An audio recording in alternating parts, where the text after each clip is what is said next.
When you say $10 million to increase social assistance rates, can you break that down for me? How much would that really add up to, for those on social assistance? So the background on this is that the social assistance rates, as we heard in the AG report that was last year now, have not been increased since 2013, which is a really long time. And they are comprised of kind of 4 main buckets of funds that are provided to people who otherwise have no other source of support. Rental support, food allowance, a personal transport and personal allowance. The total for an average individual right now is under $700, around $700 a month in total for all of the supports that are available.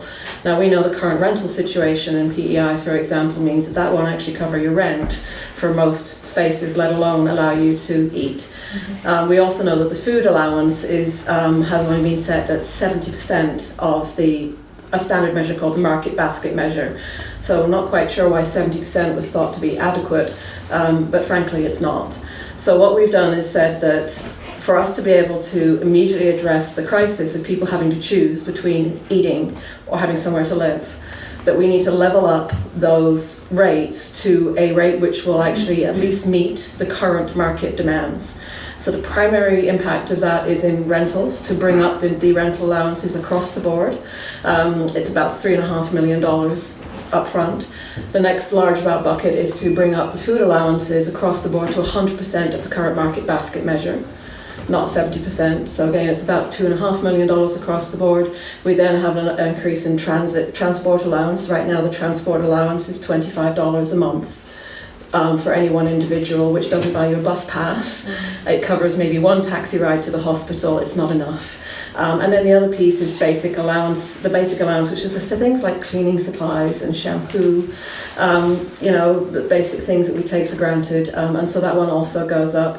And then the third, there's an extra piece in there, the fifth piece, which is that prescriptions that are not covered under pharmacare, under our formulary, are not covered if you're on social assistance. So if your prescription or medical support supplies that you buy from the pharmacy are not currently listed on the pharmacare, so for instance, diabetic testing strips is you're only allowed a certain amount a month, or sanitary supplies for women who are menstruating, or birth control pills, then you are out of pocket on those, and people again are choosing not to take vital medications. So we've also increased as a preventative but immediate short-term impact to cover the costs of additional pharmacy expenditures for people on social assistance.